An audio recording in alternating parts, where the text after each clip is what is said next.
में रहा है, बहुत चर्चा में रहा है। हमने बहुत सारे शोज़ किए हैं सोयाबीन के ऊपर, और सोयाबीन की कीमतों को लेकर बहुत डिबेट भी हुई है इसके ऊपर।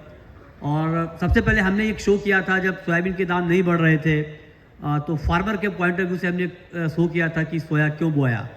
जब सोया के दाम नहीं बढ़ रहे हैं, किसानों को एमएसपी नहीं मिल रही है, तो आखिर हमने सोयाबीन की खेती क्यों की, ये किसान पूछ रहा था, तो उनके बिहाफ पे हमने एक शो किया था।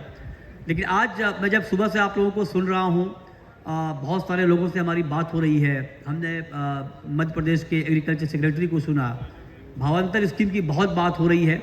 हालांकि भावांतर का पिछला ट्रैक रिकॉर्ड अच्छा नहीं रहा है, जो 2017 में भावांतर आया था, तो उसको लेकर लोगों के मन में बहुत सारे सवाल भी होंगे, सवाल हैं भी, होने भी चाहिए।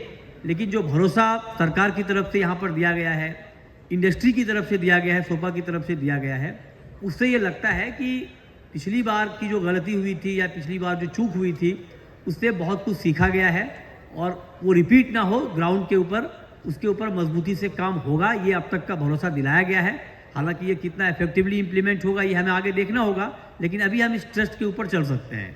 तो सबसे पहले हम मार्केट आउटलुक की बात करेंगे कि मार्केट के डायनेमिक्स इस वक्त क्या है।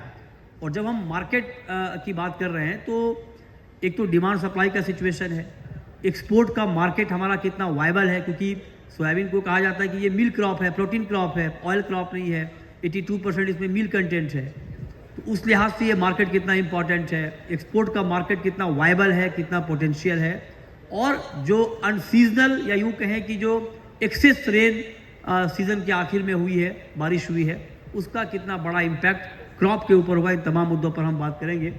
तो शुरुआत सर आपसे ही करते हैं।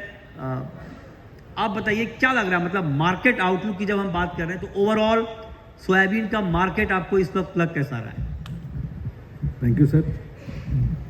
एक बार शुरू करने के पहले सोपा को, दविश सर को, पाठक सर को मैं धन्यवाद करना चाहता हूं और कॉन्ग्रेचुलेट करना चाहता हूं कि इतना अच्छा इवेंट उन्होंने ऑर्गेनाइज़ किया। ये कई 6 महीने की मेहनत उनकी होती है, जो हम लोग इसमें पार्टिसिपेट करते हैं। अब बात मृत्युंजय जी की बात पे आता हूँ मैं कि आप जो डायनेमिक्स, जो हम लोग फॉर्चुनेटली सॉल्वेंट इंडस्ट्री में भी बिलोंग करते हैं और कंपनी पोल्ट्री इंडस्ट्री में भी बिलोंग करती है, तो जो डिमांड के डायनेमिक्स देख रहे हैं सोयाबीन डीओसी को लेकर के, हमको ऐसा लगता है कि इंडिया में प्रोटीन, एनिमल प्रोटीन का डिमांड 10%, 9% की रफ्तार से हर साल बढ़ रहा है, और इसको दूसरे ऑल्टरनेट प्रोटीन्स जो है वो ही फुलफिल कर रहे हैं, और वो डीडीजेस ही है। अभी कैटल में, एक्वा में मेज डीडीजेस का बहुत अच्छा उपयोग हुआ पिछले सालों में। इस साल कुछ एक प्राइस फ्लक्चुएशन कुछ 20% का, ये कुछ जुलाई अगस्त में आया। उसके बाद में पहली बार पोल्ट्री ने राइस डीडीजेस का उपयोग करना शुरू किया। उसकी करीब 1 और 2 साइकिल आगे बढ़ गई हैं, तो ऐसा कोई ख़राब रिजल्ट उसके साथ में पोल्ट्री को नहीं आए हैं। तो पोल्ट्री में पहली बार राइस डीडीजेस का डायरेक्ट उपयोग पोल्ट्रीज़ ने किया है, जो कि एक रिमार्केबल नोट है कि हमको इसके लिए डीओसी के फ्यूचर से बहुत जुड़ा हुआ ये नोट है। और पिछले साल में प्रोडक्शन के डेटा पे भी सर बात करना चाहूँगा कि लास्ट ईयर मेज डीडीजेस का उत्पादन 31 लाख टन का इंडिया में हुआ लगभग, जो एथेनॉल क्रॉप ईयर है। हालांकि उसमें 1 महीना अभी बाकी है, लेकिन और 8 लाख टन करीब राइस डीडीजेस का उत्पादन इंडिया में हुआ।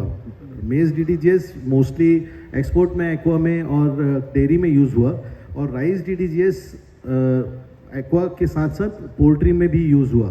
तो जो ये डिमांड इंक्रीज प्रोटीन की हो रही है इन टर्म्स ऑफ डीडीजेस और सोया, इसको रिप्लेसमेंट डीडीजेस कंटिन्यू कर रहा है। मैं इस चीज़ को हाईलाइट करने के लिए नंबर्स बोल रहा हूँ। और एक अलार्मिंग बात यह है कि रिसेंटली गवर्नमेंट ने एक मैंडेट लाया है कि राइस डीडीजेस, जो मेज इथेनॉल को जो इंसेंटिव वो 71 रुपये में 6 रुपये का इंसेंटिव देते हैं, वो इंसेंटिव तभी मिलेगा जब वो राइस डीडीजीएस को 40% एफसीआई का राइस लेके यूज़ करेंगे। तो ये एक बहुत बड़ा इन्फॉर्मेशन है और एक बहुत बड़ा नोट है कि ये चूँकि पोल्ट्री राइस डीडीजीएस उपयोग करने लग गया है और राइस डीडीजीएस का प्रोडक्शन बढ़ने के कुछ सूचकांक मिल रहे हैं, तो ये डीओसी की डिमांड को कनेक्ट करके मैं बताना चाह रहा हूँ कि ये भी एक डीओसी के लिए हर्डल हो सकेगा।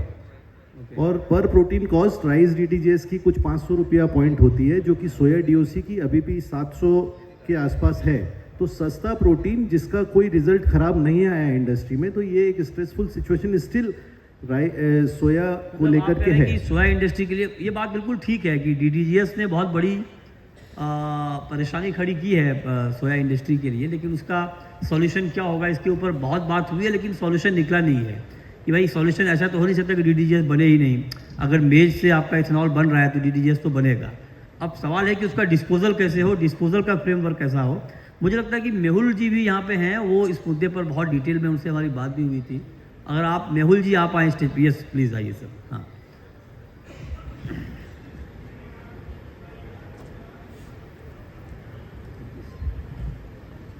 और मैं चाहता हूँ, हमने एक शो इसके ऊपर भी किया था डीडीजीएस के ऊपर कि बस करो डीडीजीएस, कि डीडीजीएस जो है वो सोया मील के साथ किस तरह से टसल चल रहा है। तो मैं चाहता हूँ कि पाठक जी भी आएँ, क्योंकि जब हम मार्केट की बात कर रहे हैं और ये पूरी सोया इंडस्ट्री की बात है, तो इंडस्ट्री से तीखे सवाल मैं किनसे पूछूंगा? पाठक जी से ही पूछूंगा इंडस्ट्री को लेकर। तो प्लीज़ सर।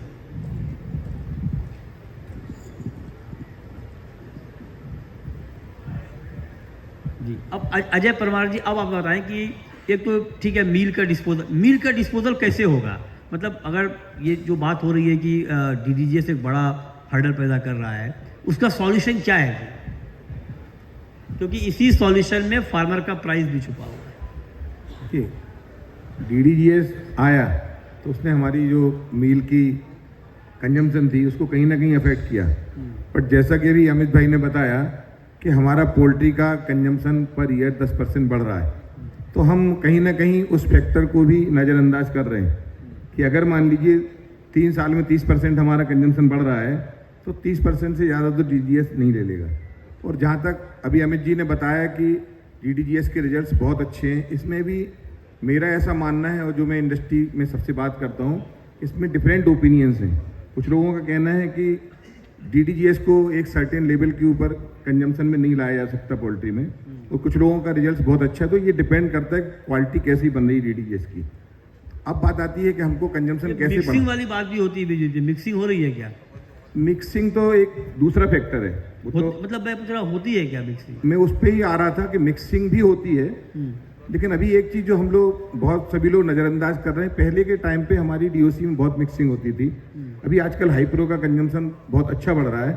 प्लस हम लोग अभी आपने देखा होगा कल के सेशन में हमारी यंग जनरेशन ने क्वालिटी के ऊपर बहुत फोकस किया।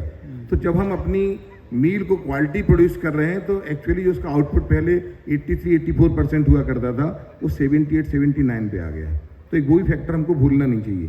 अब मिक्सिंग में जा रहा है वो तो ठीक है, लेकिन हमारी जो पोल्ट्री इंडस्ट्री ग्रो कर रही है, प्लस हमारा कंजम्पशन बढ़ रहा है, उसके हिसाब से कि हमारी अभी भी मील का जो प्रोडक्शन है कोई वो 12 या 13 मिलियन पे नहीं पहुंचा है। अगर आज आप देखें फिगर्स के हिसाब से, तो पिछले साल जो आंकड़े हैं उसके हिसाब से हम लोगों का मील प्रोडक्शन 8 या 9 मिलियन के आसपास होगा, उससे ज़्यादा तो नहीं है।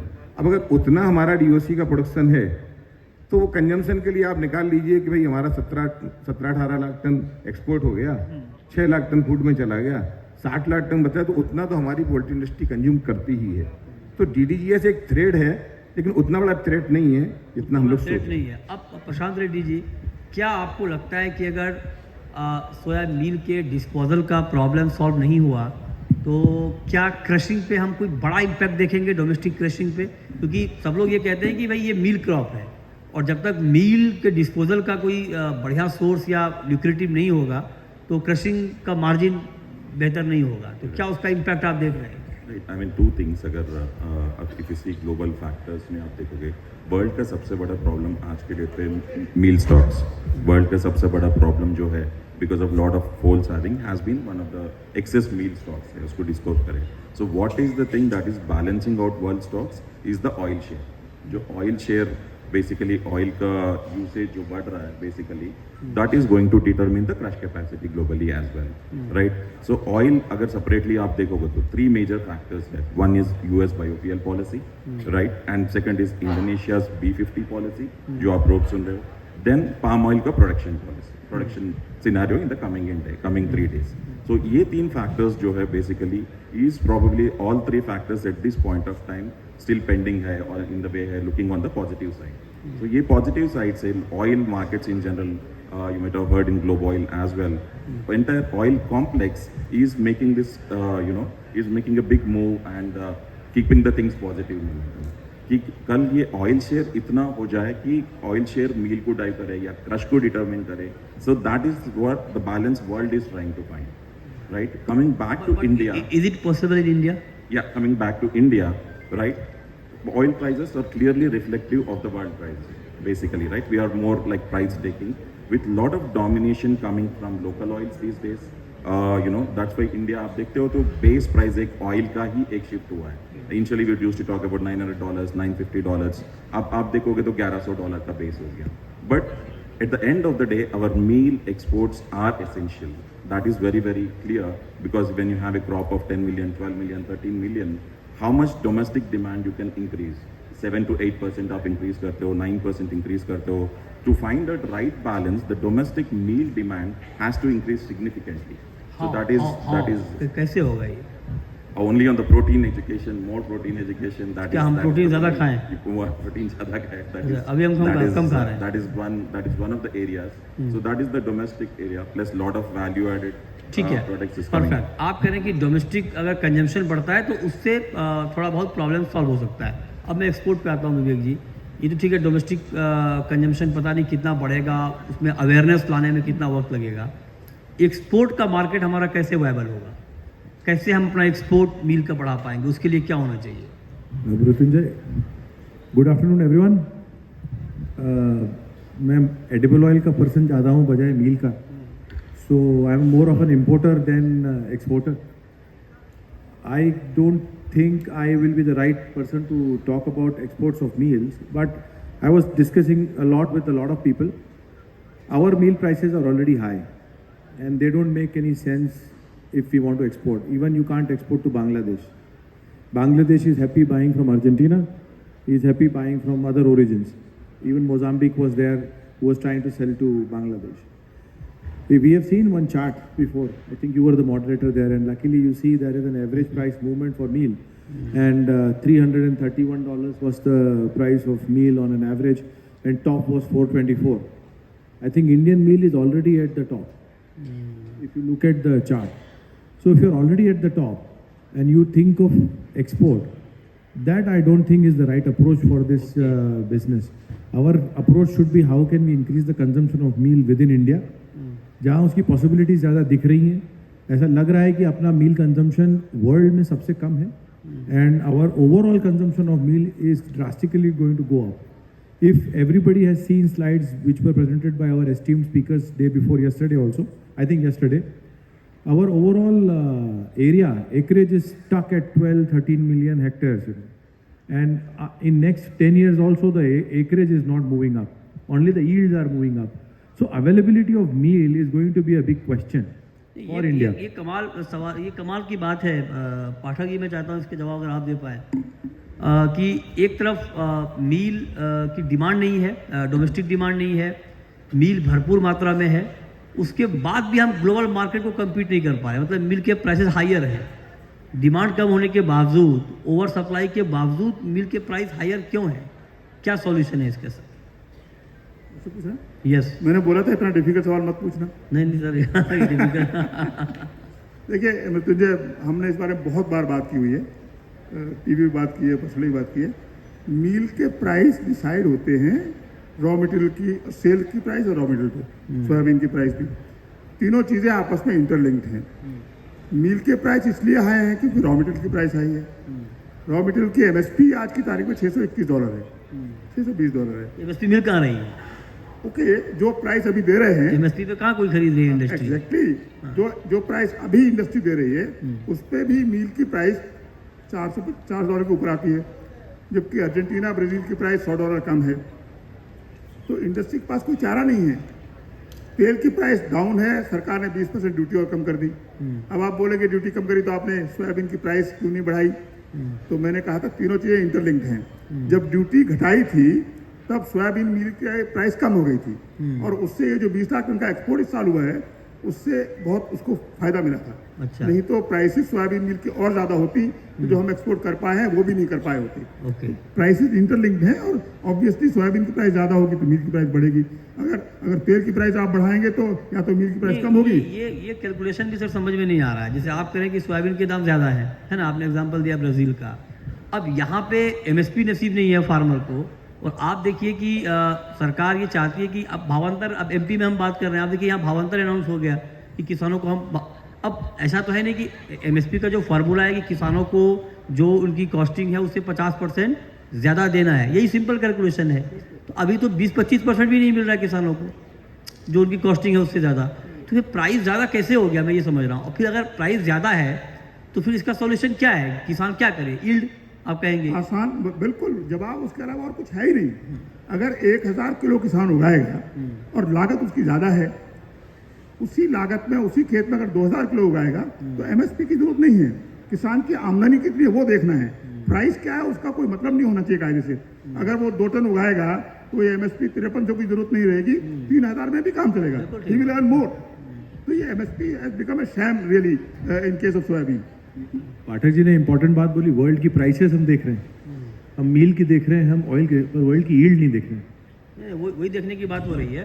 यील्ड हम बिल्कुल देखें, देखना भी चाहिए, लेकिन मेहुल जी आप बताइए, यील्ड की बात तो ऐसा नहीं कि ओवरनाइट सॉल्व हो जाएगी कि हमने आज सोचा और कल से हमारी यील्ड बढ़ जाएगी। उसके लिए आपको लॉन्ग टर्म, हाँ मैं आता हूँ, उसके लिए आप लॉन्ग टर्म का आपके पास प्लानिंग होनी चाहिए। लेकिन एक सवाल पाठक जी मैं आपसे, और फिर मैं आऊँगा मेहुल जी के पास, कि अब इस बार तो फार्मर के सामने डबल चैलेंज है। डबल चैलेंज का मतलब ये कि एक तो प्राइस कम है सोयाबीन का, दूसरा ये कि क्रॉप डैमेज की खबरें आ रही हैं एमपी से, महाराष्ट्र से बहुत बड़ी मात्रा में क्रॉप डैमेज की खबरें भी आ रही हैं। तो अब तो उनकी यील्ड और कम हो गई, क्वालिटी अलग कम हो गई। अब ठीक है, भावांतर का कितना इम्पैक्ट होगा, फायदा होगा, हम बाद में उसके ऊपर हम देखेंगे, लेकिन अब अभी का सॉल्यूशन क्या है? अब तो डबल नुकसान हो रहा है फार्मर को। अभी का जो सॉल्यूशन सरकार ने सोचा है भावांतर, वही सही सॉल्यूशन है और वही होना चाहिए।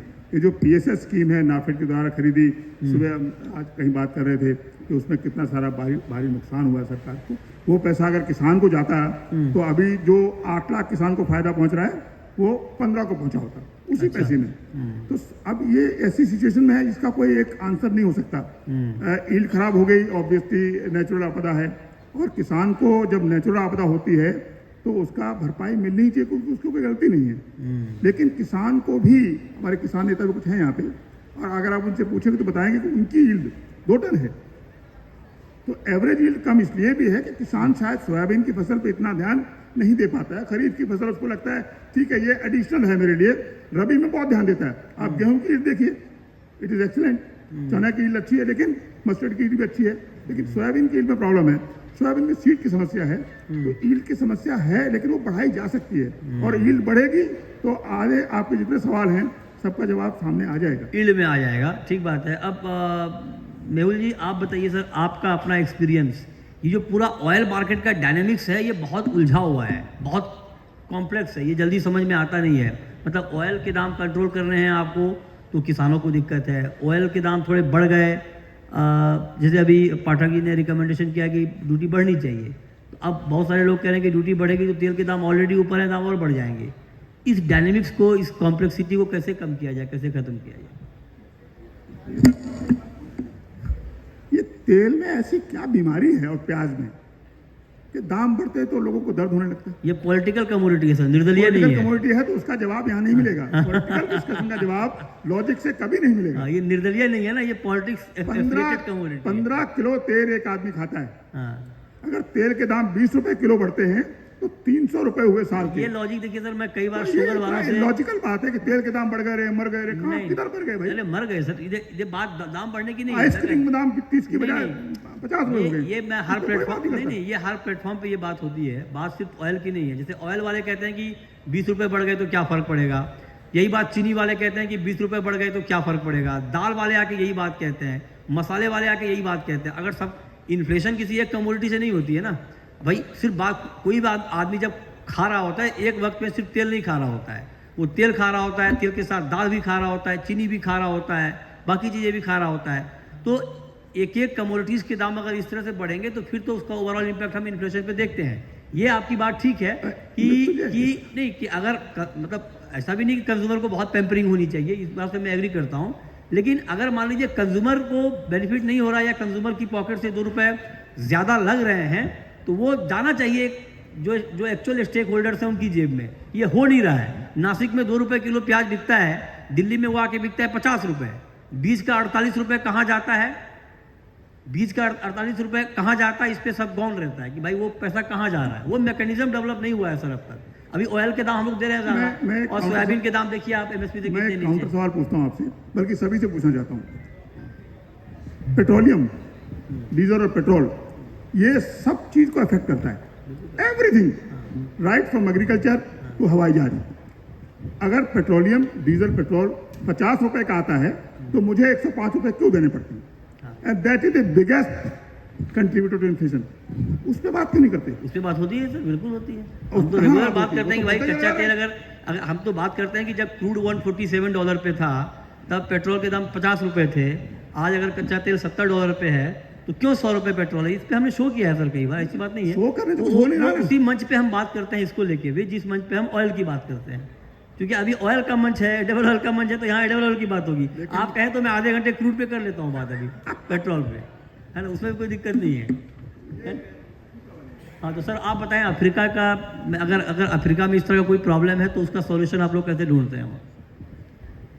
अफ्रीकन ऑयल मार्केट का डायनेमिक्स बताना क्या है? चाहता हूँ कि अफ्रीका इंडिया में इम्पोर्टेंट क्यों है। अगर आप अफ्रीका का नंबर सुनेंगे तो वर्ल्ड का 65-70% सेसमी अफ्रीका में होता है, वर्ल्ड की 70% काजू अफ्रीका में होती है, और जो हम तुअर खा रहे हैं इंडिया में तो 30% ऑफ इंडियाज तुअर इज़ इम्पोर्टेड फ्रॉम अफ्रीका। तो कहीं ना कहीं हमारे घर में हम तो दाल खा रहे हैं या जो काजू खा रहे हैं वो सब अफ्रीका का ही खा रहे हैं। अब मैं आता हूँ सेसमी पे। हमारे यहाँ से प्रोटीन खाइए आप ले जाके, मील बहुत पड़े हैं लोग कह रहे हैं। सर मैं आता हूँ सोयाबीन पे। तो लास्ट 2-3 साल से ईस्ट अफ्रीका में सोयाबीन की पैदावार कम है, वहाँ पर कुछ नॉर्म्स हैं और पैदावार भी कम हो रही है, इसलिए वहाँ से कुछ इंपोर्ट नहीं आ पा रहा है। लास्ट 2 साल से वेस्ट अफ्रीका यानी कि टोगो, बेनिन, नाइजीरिया, बुर्किना, माली, यहाँ पर पैदावार कम थी। इनफैक्ट लास्ट ईयर ये स्थिति थी कि नाइजीरिया को 2,20,000 टन सोयाबीन इंपोर्ट करना पड़ा यूएस से। इस साल फॉर्चुनेटली क्रॉप वेस्ट अफ्रीका में अच्छी है। Overall crop Togo, Benin, Burkina, Nigeria सब मिला के क्रॉप है करीबन 22 लाख टन ±10%, और कंजम्पशन वहाँ पर है, जो क्रशिंग वहाँ पर है वो है करीबन 13-14 लाख टन। सो 6-7 लाख टन एक्स्ट्रा माल है इस साल। अब वो माल कैसे इंडिया आएगा या डिस्पोज कैसे होगा ये तो वहाँ की जो लोकल पॉलिसी है तब मालूम पड़ेगा। लेकिन आज के तारीख में से बेनिन का एक्सपोर्ट बैन है, तो मैं एज्यूम कर सकता हूँ कि अगर हमारे इंडिया में क्रॉप शॉर्ट है, थोड़ा इंडियंस अगर बाय करते हैं तो 2.5 से 3 लाख टन का हम इंपोर्ट वहाँ से कर सकते हैं। अगर बेनिन एक्सपोर्ट खुल जाता है ऑफिशियली तो चाइना एक बायर है जो बेनिन का माल हमेशा लेता है, तो हो सकता है कि थोड़ा बहुत माल चाइना जाए। अगर चाइना बेनिन नहीं खुलता है तो पॉसिबिलिटी पूरी है कि वहाँ से 500,000 टन का भी इंपोर्ट हो सकता है। ओके, अब जनक रमन जी, जानकी रमन जी, आप बताइए सर कि अभी सोया ऑयल का मार्केट, सोयाबीन का मार्केट, आपको इसका फ्यूचर ब्राइट दिख रहा है या थोड़ा डार्क दिख रहा है अगले कुछ दिनों में? या गुड आफ्टरनून एवरीबॉडी। मैं एक एंड यूजर इंडस्ट्री से आता हूँ, पोल्ट्री इंडस्ट्री से हैं हम। बेसिकली एक पोल्ट्री कंपनी है। हम बैकवर्ड इंटीग्रेशन में सोया प्रोसेसिंग के लिए आए हैं। हमको सोया मिल का जरूरत है, इसलिए लेकिन हम कम भाव पे, कम भाव पे चाहिए, जरूरत है। कम भाव में नहीं है, अच्छे फेयर प्राइस में चाहिए और अच्छे क्वालिटी चाहिए। तो we are doing a backward integration soya crushing का। ये हमारा कंपनी का स्टेटस है। तो नाउ ये सोया मील और ये जो DDGS का, let me finish our side का बोल देता हूँ, फिर आपका क्वेश्चन का आंसर करता हूँ। ये जो DDGS का जो थ्रेट है, it is only limited to 5%। Feed में at the max soya meal को DDGS can only replace up to 5 to 6%, उससे ज़्यादा रिप्लेस नहीं कर सकता है। और पोल्ट्री फीड बिना सोया मील बन नहीं सकता है। तो ये जो DDGS का आज हम जो इंडिया में आज जो फेस कर रहे हैं, इंटरनेशनली 15-20 साल पहले ही चालू हो गया। इट हैज़ बीन सेटल कि हमसे 10-20 गुना ज़्यादा DDGS जनरेट हो रहा है। फिर भी इंटरनेशनली सोया मील का डिमांड के ऊपर कोई प्रॉब्लम नहीं आया है. India it is a new commodity with slightly bigger scale introduce हुआ है. Poultry also is going through a learning curve. थोड़ा ज़्यादा मिला के टेस्ट कर रहे, सोया मील को ज़्यादा रिप्लेस करके टेस्टिंग कर रहे. With time I think it will all settle down, may be 2 years 3 years from now. DDGS cannot completely replace soya meal. Soya meal poultry feed में 100% ज़रूरत है. Only replacement is to the extent of 5 to 6% हो सकता है for only commercial considerations. But अब nutrition aspect से देखेंगे, soya meal is any day better in a poultry feed. Any time better. Any time better. Okay, mixing कुछ होती Only है? for mixing commercial consideration. When the price of meal goes very high, okay, उस time commercial consideration के लिए despite the risk of using corn DDGS, people will mix DDGS थोड़ा ज़्यादा proportion में mix कर सकते हैं for commercial consideration. Nutritional aspect से देखेंगे, soya meal is always better for a poultry feed. Mister Guha, आपका टेक क्या ओवरऑल मार्केट आउटलुक को लेकर के सोयाबीन का आपका क्या सोचना है? See, there's two sides of this coin. One is obviously when we are looking at the Indian soybean industry, it's a question of survival today. So we have seen that the crush industry is barely able to cover the cost, right? So abhi upar se we also have a challenge of DDG coming in. So if you look at the other side of the story, where you have US is selling the floor price today for soybean seed is $410. And soybean meal is $310. They're having a $20-25 of fantastic margin, crush margin. So they will any day find outlet to sell the meals.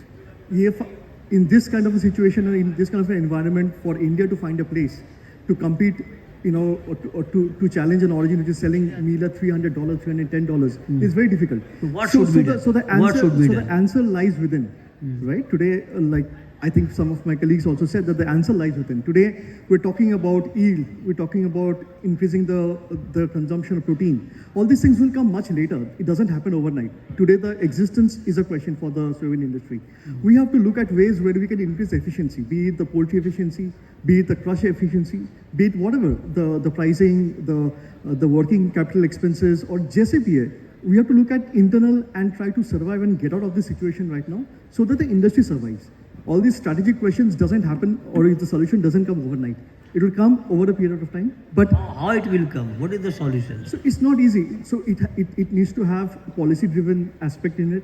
It needs help of the government. It needs help of agriculture. It needs help of technical. What type of help you want from the government? See, we Can had, you please be specific? So today, when we have surplus meal, we don't know how to really in the next 3-4 months till Jan, we'll see enormous selling of beans.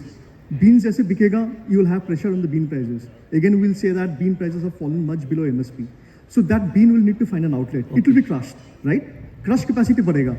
What will do with the meal? The meal needs to have an outlet. Apart from whatever the जो भी आपका 2.5 million ton 4 महीने में consume होगा India में, what will be the rest?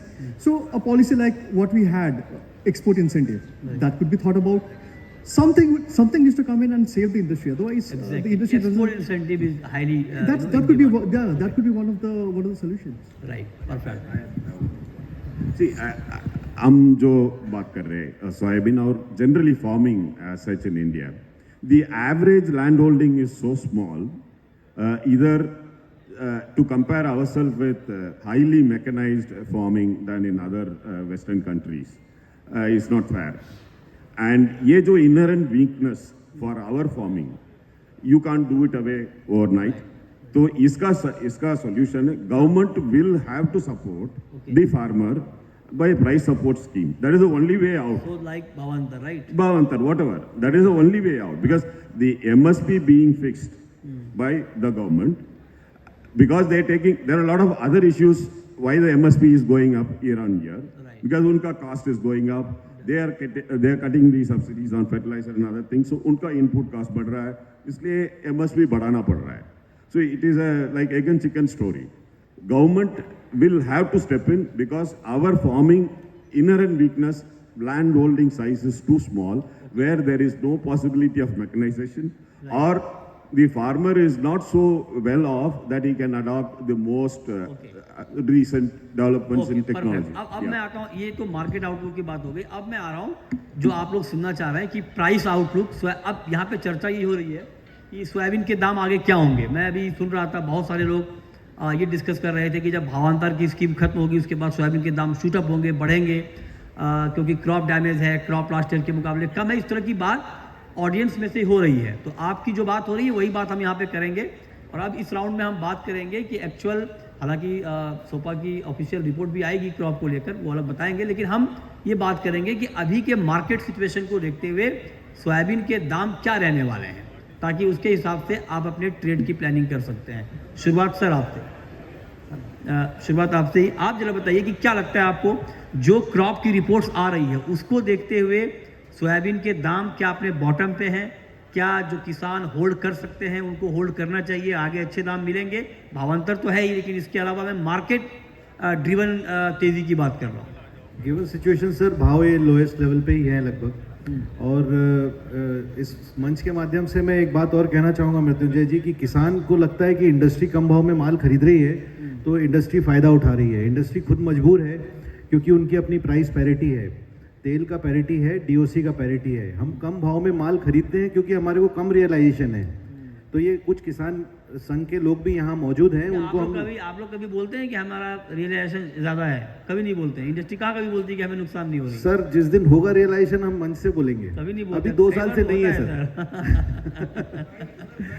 दूसरा price के लिए सर, मेरे को लगता है कि ये प्राइजेस जो लेवल पे अभी हैं ये लोएस्ट लेवल पे हैं। और लास्ट ईयर जैसा 50 रुपया 51 रुपये का भाव ऊपर से ऊपर गया था, वही लगभग मोर और लेस नंबर्स उसी के बीच में चलेंगे, ऐसा मेरा अनुमान है। 5,000 के ऊपर भाव चला जाएगा। 5,000 रुपये 5100 रुपये का हाई भाव, और ये जो 4,4200 का लोएस्ट भाव है, वहाँ अभी का प्राइस लोवेस्ट प्राइस है। हाँ, ये लगभग अभी जो मंडियों में बिक रहा है ये लोएस्ट प्राइस लगता है मुझे भी। अच्छा ठीक है, अजय जी, आप, बहुत सारे लोगों को ये लगता है कि भावांतर की वजह से मार्केट प्राइस और गिर जाएंगे। क्या उनका शक ठीक है, उनकी आशंका जायज है? नहीं, बिल्कुल जायज नहीं है। भावांतर से प्राइस गिरने की कोई संभावना नहीं, क्योंकि मंडी में जो माल आ रहा है, नहीं, गिराने की संभावना है क्या? नहीं, वो तो गिरा दिया जाए, गिराने की संभावना नहीं है। और इंडस्ट्री कभी गिराना भी नहीं चाहती।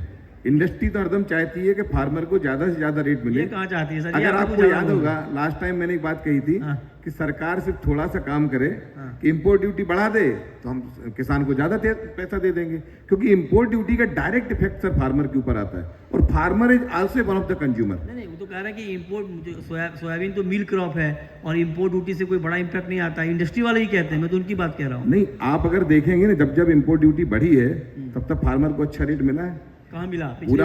पिछली बार सितंबर के महीने में ड्यूटी बढ़ी थी पिछली बार, और सोयाबीन के दाम पूरे सीजन में एमएसपी से नीचे रहे, कभी नहीं दाम ऊपर। देखिए, एमएसपी और प्राइस दोनों का, एमएसपी के नीचे रहे वो तो दाम कितने, अच्छा दाम कितने बढ़े, छोड़िए हटाइए, दाम कितने बढ़े थे ना सर, 4800 तक पहुंच गए। कितने दिन रहे बढ़ के? कब तक टिके रहे भाव? कम से कम 1 महीने। उसका इंटरनेशनल जब प्रेशर आ गया, मार्केट का रेट, जब तेल का रेट कम हो गया, नहीं मिला ना सर उनको प्राइस। एक महीने भी नहीं रहे थे दाम। मैं आपको एक्चुअल बताऊं फिगर। अब ये तो बोलने वाली बात है सर, लेकिन अब प्राइस बताइए सर आपके हिसाब से। नहीं, मैं एक बात और कहना चाहता हूँ, जो पाठक जी ने बात की, इसका बेस्ट 2 ही सोल्यूशन है। एक तो इंपोर्ट ड्यूटी है और दूसरी ईल्ड है, और दोनों में सरकार का बहुत बड़ा रोल है कि अगर जो सीड की क्वालिटी कहीं से, मतलब सरकार थोड़ा काम करे और फार्मर के लिए अच्छा सीड उपलब्ध करा दे तो ईल्ड बढ़ेगी। प्राइस क्या रहेगा सर बताइए? प्राइस तो रेंज बाउंड रहेगा 4500 से 5000। 5000 के ऊपर नहीं जाएगा? 5000 के ऊपर अफ्रीका नहीं जाने देगा। अफ्रीका जाने नहीं देगा? हाँ। अफ्रीका वाले यही हैं, इनको बोलेंगे हम लोग कि भाई जाने दो। पूछ लीजिए आप। नहीं जाएगा? आप नहीं जाने देंगे 5000 के ऊपर प्राइस? जाने दो थोड़ा सा, कभी तो मिलने दो फार्मर को अच्छा प्राइस, थोड़ा चांस बना है ना। अरे भावांतर यहाँ मिला ना, महाराष्ट्र में नहीं है भावांतर अभी। ठीक है, आपका view sir mister Reddy price पे? सोयाबीन का प्राइस आप क्या देख रहे हैं, उसके पीछे की वजह क्या देख रहे हैं? मैं I want to say one thing here, यहाँ पे इस साल जो रहेगा, mean in the last few years हम हमेशा meal is a major component, oil is a minor component, ये हमेशा बात कर रहे हैं। But going forward into next year, ये ऑयल का कंपोनेंट जो है that will drive the crush margin, that is what I will say. Meal wise, I would say probably range bound, if you ask me, very range bound and everything. But oil component जो है, especially bean oil, soybean oil, ये एक oil share बढ़ा के आपकी crush margin can be better. Even आपका bean prices range bound रहेगा तो भी. So that is what I see going into 2025 and 26 because global factors on oils are turning very it's more energy usage, biofuels and everything. So I think वो एक बहुत बड़ा factor play करेगा जो हम normally discuss करते थे कि अजय जी बोल रहे थे प्राइस क्या रहेगा सर? 5,000 के ऊपर जाएगा सोयाबीन का भाव, ये बड़ा सवाल है. It looks very difficult for me. I think it looks very difficult. कहाँ तक जाएगा आपके हिसाब? Difficult. It would be range bound. What is the range? Around 4,500 to 5,000. That is what is the range. 45,000. 4,500 to 5,000. 5,000. Yeah. Okay. आपका view sir? What's your view on price? Soybean seed के भाव के बारे में 1 मिनट लेना चाहूँगा मैं. Palm oil prices जो हमारा फोरकास्ट है रिसर्च वो प्रेडिक्ट कर रहा है extremely bullish situation for palm oil. हर एनालिस्ट आपने सुने होंगे. Now we are using weather pattern as a forecast. Now weather has been erratic everywhere. Ukraine में भी बारिश आई, बाढ़ आई, कारें बह गई. इंडिया में बारिश आई, बरसात आई, सोयाबीन सीड खराब हो गए. अब ये बारिश शिफ्ट हो रही है इंडोनेशिया, मलेशिया. वहाँ के पाम प्लांटेशंस को प्रॉब्लम होंगी. उनको आदत नहीं है इतने बारिश में हार्वेस्ट करने की. एमडेक्स 5,000 रिंगिट आराम से टच करेगा, बहुत आराम से. एमडेक्स लीड करेगा कॉम्प्लेक्स को. इंडोनेशिया B50 मैंडेट लागू करने वाला है अगले साल. ऑयल अवेलेबिलिटी कम होगी जैसा प्रशांत ने कहा, मेरे पुराने दोस्त हैं. Oil will drive. हमारी बात हो रही थी कि मुश्किल है. B50 उन्होंने बोल तो दिया है, टेस्टिंग उन्होंने लेकिन अभी प्रॉब्लम है. मतलब B40 ठीक से नहीं हो पा रहा है. ये इंडियन गवर्नमेंट नहीं है मृत्युंजय भाई. लास्ट ईयर B40 बोला था नहीं होगा, लगा दिया. अभी टेस्ट हो गया है. हमारे यहाँ बिना बोले लगाया जाता है. लगाए तो बहुत अच्छा. हमारे यहाँ बिना बोले सब कुछ होता है. B20 हुआ है अभी. आप हमारे गवर्नमेंट को कम मत आके है ना, वो हमसे सीख कर जाते हैं कि पॉलिसी कैसे बनती है. तो वो लगाया नहीं लगाया दूसरी बात है. मैं सिर्फ वेदर पैटर्न के बारे में बोल रहा हूँ कि बारिश की वजह से प्रॉब्लम होगा ही. It is for sure. Sunflower में हुआ है. Sunflower most bullish. I was in Ukraine, अभी रशिया से आ रहा हूँ. अच्छा है वहाँ पे. एंड सनफ्लावर के भाव $1,300 तक जा सकते हैं. तो सनफ्लावर में तो कोई भी मंदी दिख नहीं रही. अब बच गया सोयाबीन, जिसको चाइना ने भी मारा है. हमारे मोदी जी भी जाके यूएस को डांट के आ रहे हैं. अब यूएस एक कॉर्नर में आ गया है. सोयाबीन सीड यूएस का नहीं बढ़ने वाला. यूएस का सोयाबीन ऑयल सीबॉट बढ़ेगा. 50 का सीबॉट हम लोग 57 एक्सपेक्ट कर रहे हैं. बेसिस एडजस्ट होंगे. तेल में थोड़ी सोयाबीन में तेजी आएगी. बट इंडियन गवर्नमेंट को डायनामिक ड्यूटी सिस्टम लगाना पड़ेगा. जैसे जैसे भाव इंटरनेशनल घटते हैं इंडिया में ड्यूटी बढ़नी चाहिए. जैसे जैसे इंटरनेशनल भाव बढ़ते हैं इंडिया में ड्यूटी घटनी चाहिए. वो डायनामिक ड्यूटी सिस्टम जब तक नहीं लगेगा तब तक हम ये जो सवाल है इसके जवाब ढूंढते रहेंगे. अब भाव पे आते हैं सोयाबीन सीड के. करेंसी डेप्रिशिएट हो रही है. INR आपका 89-90 की बात हो रही है. सोयाबीन सीड 5,000 पार करेगा 100% करेगा. आप हो सकता है जनवरी फरवरी में आप MSP के आसपास भी बेचे सीड. अच्छा. Yes. Just watch the currency and watch the edible oil flows. ठीक है. That's all. ओके. तो मतलब आप देखिए इधर 50-50 का मामला आ गया सर. 2 एक्सपर्ट हमारे कह रहे हैं कि 5,000 से ऊपर का भाव जाएगा. 2 कह रहे हैं कि 5,000 के नीचे ही रहेगा.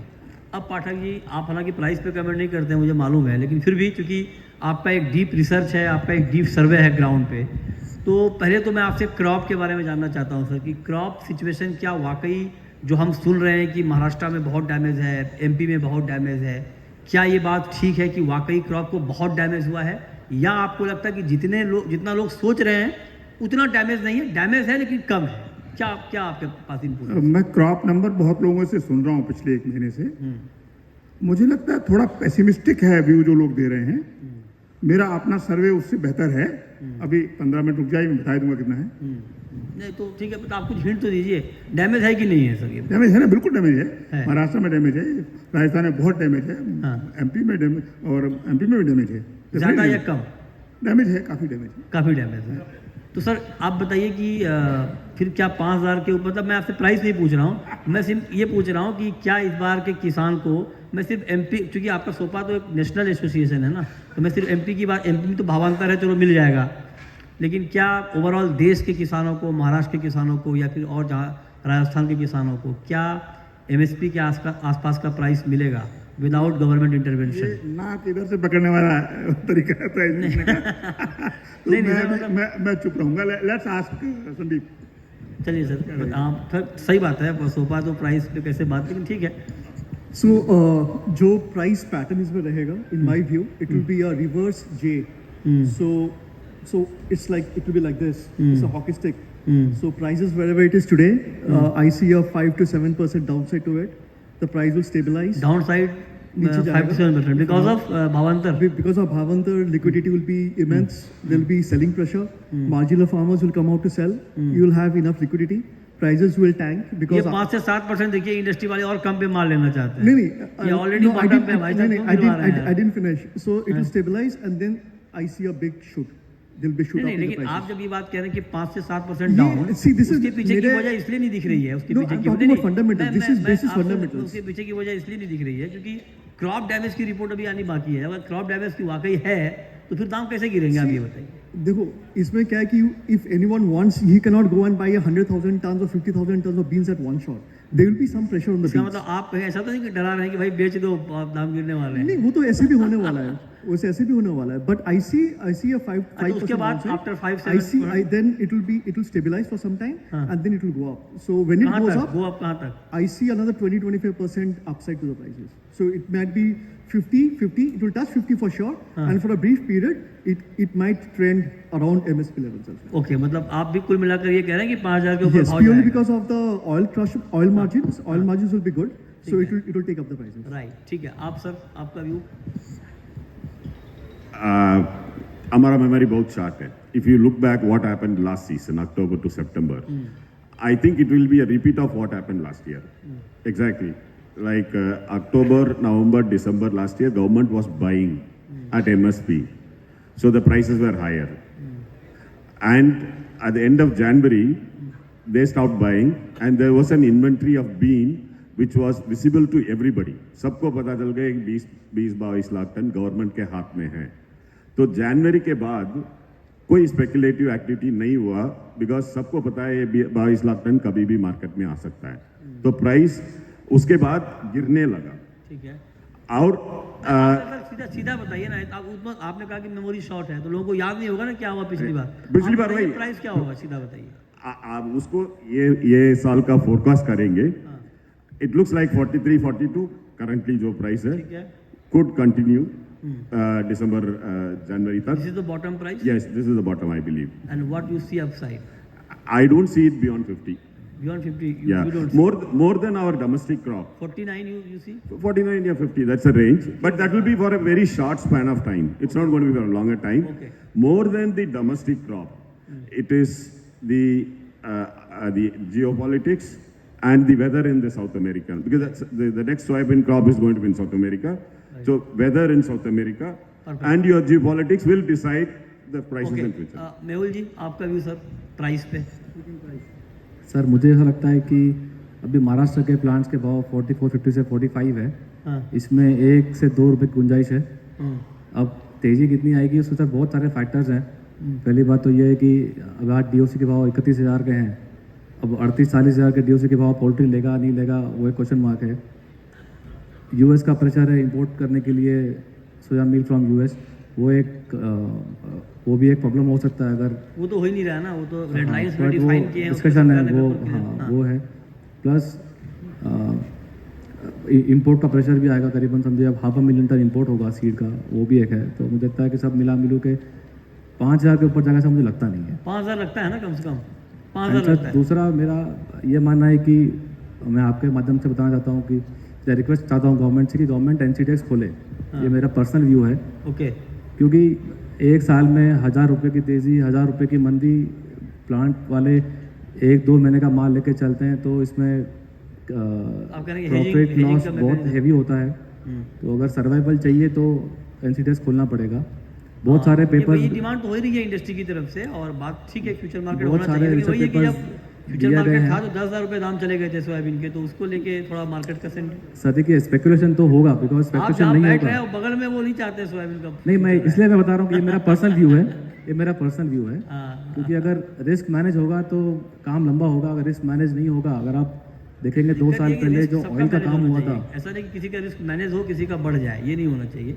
अच्छा, अब पठान जी एक बात और हो रही है, लास्ट हाँ लास्ट क्वेश्चन आपसे, कि एक बात ये हो रही है कि डिमांड ठीक ठाक है, अच्छी है और कैरी ओवर कम है। बहुत लोग कह रहे हैं पता नहीं सोयाबीन मिलेगा भी नहीं मिलेगा, ऐसी चर्चा हो रही है। ऐसा ना हो कि सोयाबीन की बहुत दिक्कत आ जाए आगे और प्राइस बहुत बढ़ जाए, क्योंकि डिमांड अच्छी है, कैरी ओवर कम है। ये बात ठीक है क्या, या ये अटकलें हैं?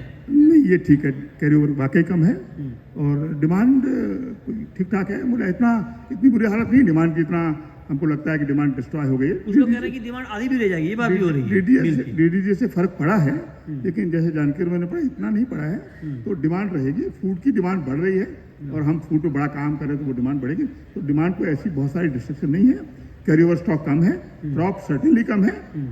Take your draw your own conclusions. चलिए, अगर आप लोगों में से कोई सवाल पूछना चाह रहे हो, क्योंकि हमने जितने भी सवाल और मोटा मोटी पहले सवाल से पहले एक बात क्लियर हो गई है, सब लोग ये कह रहे हैं कि ऑलमोस्ट जो सोयाबीन का प्राइस अभी चल रहा है वो अपने बॉटम के आसपास चल रहा है।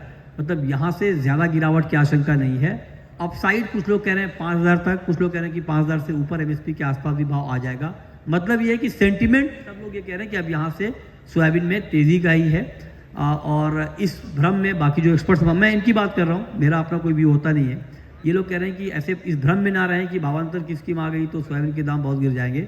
और भावांतर में जो बात पाठक जी ने भी कही और सुनील जी ने कही और हमारे सेक्रेटरी साहब आए थे, इस बार सरकार की पैनी नज़र है, तो वहाँ पर भी थोड़ा अलर्ट रहें आप। ऐसा नहीं कि भावांतर की वजह से मार्केट को कुछ डिस्टॉर्ट करने का प्रयास कामयाब होगा, वो नहीं हो पाएगा। ये भरोसा अब तक दिया गया है।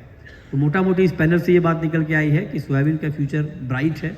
प्राइस के लिहाज से किसानों के लिए भी अच्छी खबर है। अगर दाम बढ़ते हैं तो जो उनका डैमेज से लॉस हुआ होगा वो जितना कंपनसेट हो पाए उतनी अच्छी बात है। बाकी भावांतर तो है ही। अगर आप लोगों में से कोई सवाल पूछना चाह रहे हो तो पूछ सकते हैं। हमारे सारे पैनलिस्ट तैयार हैं आपके सवालों के जवाब के लिए। क्विकली सर, 2-3 सवाल हम ले पाए। सवाल ही पूछे, मतलब बहुत बड़ा कमेंट, सवाल पूछने की बात है तो सवाल पूछना। हाँ वही वी वांट सम, कोई है सवाल पूछने वाले? आई थिंक सब लोग बड़ा क्लियर हैं कि भाव कहाँ जा रहा है। संतुष्ट हो गए हैं। No, she is not. ठीक है, सब कोई सवाल नहीं। चलिए बढ़िया sir, thank you so much. Amazing, sir. Thanks. Thank you so much, sir. This was an excellent session. Seriously बहुत मज़ा आया और मैंने इसमें देखा भी बहुत सारे लोगों के चेहरे पे मुस्कान भी थी जब यहाँ पर मृत्युंजय सर और पाठक सर के बीच में छोटी छोटी बातों को लेकर के बहुत सारे डिस्कशन चल रहे थे। बहुत ही अच्छा लगा। So I request to our Mrityunjay sir, please sir हमारे सभी पैनलिस्ट मेंबर का यहाँ पे मोमेंटो दे करके उनका स्वागत करें। Everybody please huge round applause. So I request move forward mister A. Janki Raman sir, and I request to Mrityunjay sir, please give this memento A. Janki Raman sir.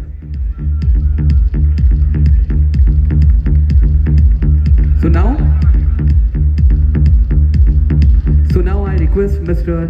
Sandeep Gua sir, please move forward.